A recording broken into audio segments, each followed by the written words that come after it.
y'all, it's Kate from the Literary Apothecary, and today we're going to do my after surgery check-in week 2 for October 23rd to October 30th. I am now 2 weeks into having this big old sling on. 4 more weeks left, and we're doing okay. We're doing good. We've got a lot of reading getting done, and we're doing good. So I'm going to, if you saw my video from last week, you know I'm just combining my weekly check-in and my bibliotherapy videos into one video while I'm in this sling and recovering to make it a little bit easier on myself. So let's get into our check-in for this week.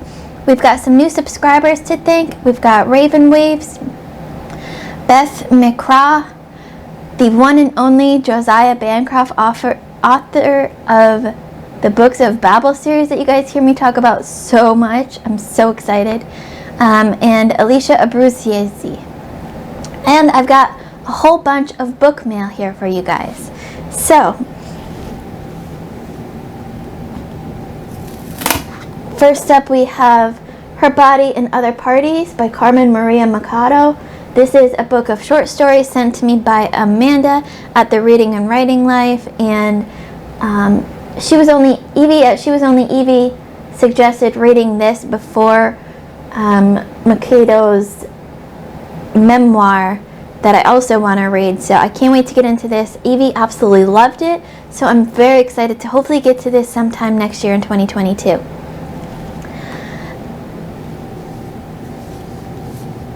And next up we have Snow Crash by Neil Stephenson. This was sent to me by K Fox. Thank you, thank you, thank you. I can't wait to get into some Neil Stephenson. I'll be reading Anathema in December with some friends, and we're going to do a fun live show around New Year's Day discussing that book, also by Neil Stephenson. But I can't wait to get to Snow Crash too, because it's like post-apocalypse, pizza delivery man, warrior prince, and it just sounds like a really, really cool book. So I can't wait to read this. Thank you, K Fox. Next up, I have 2 books that my stepdad actually got for me from the book box at the dump that he goes to. One is this beautiful edition of Wuthering Heights by Emily Bronte, which is my best friend Evie's, one of her favorite books, and I actually just sent her my old edition of Wuthering Heights, which was a hardcover copy. So I'm actually excited to have this back into my library again. And then the other book that he got for me is The Opening of the American Mind by Lawrence W. Levine, and this is about canons, cultures, and history in the U.S.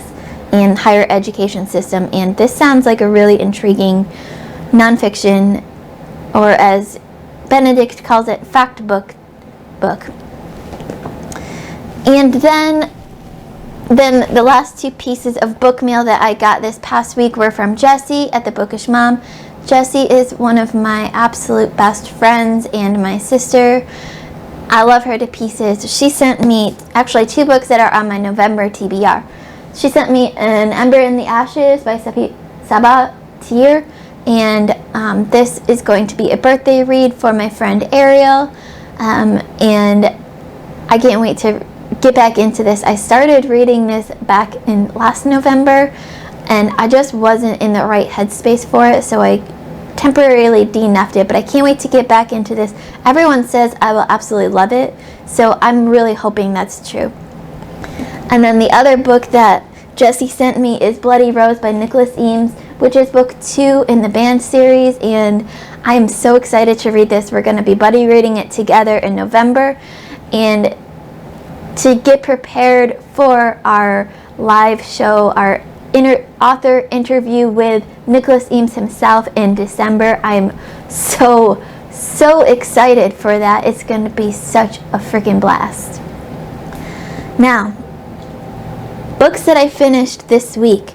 I finished Persuasion by Jane Austen. I listened to the audiobook and I absolutely loved this. I had read this book one other time before and I couldn't remember really anything from it, but reading this book, I absolutely loved this so much, and I feel like the Elliot sisters are some of the some Jane Austen protagonists that I have been able to identify with the most in my rereads. And so I really, really enjoyed Persuasion. Also one of Evie's favorite books, and I'm so glad I got to listen to that. By the time you see this video, I will have finished or be finishing Levithan Wakes by James S.A. Corey, which is book 1 in the Expanse series, and I am enjoying this read so much. I'm doing an immersion read with the physical book and the audio book, and with that, on top of being caught up now on this TV series, it's been such a fun experience because I have all of the images from the TV series, plus the audio from the audiobook and the visual from the physical copy. It's such a fun experience.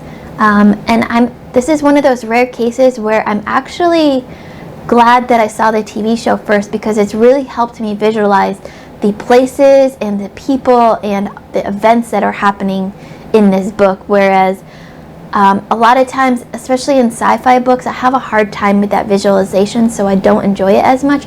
But since I've already seen all of this happen in the TV show, it's helped keep my attention some more. Now, my current reads. I'm still making my way through Valor by John Gwynne, which is book 2 in the Faithful and the Fallen series. I am making my way through The Love Hypothesis by Ali Hazelwood and really enjoying this romance book. It's a nice light book in between some of these heavier books. And I've started the audiobook for An Echo in the Bone by Diana Gabaldon, which is book 7 in the Outlander series. I am almost caught up with the series, getting ready for our next new book that comes out next month in November, book 9, Go Tell the Bees That I'm Gone. And I don't remember anything that happens in this book, so this is basically a first read for me, even though I read it a couple years ago, I think 2019. So I'm so excited for this. I'm listening to the audiobook, and like I did with the other books, and I can't wait to see where this book goes. My next reads are going to be Dragonfly Falling by Adrian Tchaikovsky, which is book 2 in the Shadows of the Apps series, and I can't wait to see where that story goes because I really have no idea where it's going to go. Also, Jonathan Strange and Mr. Norwell. This is a 3-month-long read-along buddy read with Evie. She was only Evie that we're co-hosting on Shelf Space, and I really need to start this and get going on this. And then The Two Towers by J.R.R. Tolkien. This is the book 2 in the Lord of the Rings series, and I can't wait to see where the story in book format goes because I've seen the movies, and I can't wait. This will be my next audiobook because I really enjoyed The Hobbit and The Fellowship of the Ring on audiobook. Now, shifting gears to our Bibliotherapy Sunday portion of the video. As you know, I had surgery and I was in the hospital, and my very good friend Sharon just had to have some back surgery, and she's been in the hospital. So today's video is going to be the 10 best books to read while being in the hospital, recommended by the Novel Cure, and let's just get into it because there's a lot to talk about here. First up, we have Skellig by David Almond, and this is a children's book about a kid, Michael, who finds an unlikely friend in a magical creature that is part owl and part angel. And I listened to this a couple years ago on audiobook, and it was such a different read that it was so different. I have no words to really describe it other than it was just very different. So Skellig by David Almond. The next book up we have is Good Omens by Neil Gaiman and Terry Pratchett, and this is actually the Shelf Space November book of the month with Abby Salter and the brothers Gwynn, so it's great timing for that one. Next up we have The Vinter's Luck by Elizabeth Knox. This is a decidedly unorthodox love story, one that presents angels as fierce and beautiful as Milton's from Paradise Lost, and a vision of heaven, hell, and the vineyards in between that is unforgettable. And next up we have Mr. Pye by Marvin Peake. Harold Pye lands on the island of Sark, and his mission is to convert the inhabitants into a crusading force for the undiluted goodness that is in him. Next up we have, this is a fantastic title. It makes me laugh every time I see it. The War on Don Emmanuel's Nether Parts by Luis de Bernays. So when the haughty Dona Constanza decides to divert a river to fill her swimming pool, the consequences are at once tragic, heroic, and outrageously funny. So if you need a good laugh, check that book out.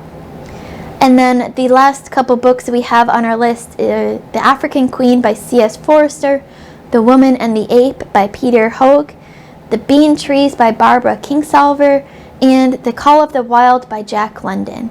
So that's my little after surgery week 2 check-in for this past week. Let me know what you've been reading, what you're looking forward to reading next month, and what your suggestions are for best books to read while being in the hospital or recovering from surgery, as Sharon and I are now. So don't forget to like, comment, subscribe, and hit that notification bell so you get notified every time we have a new video out. As always, my Patreon and my Discord information will be in the description below.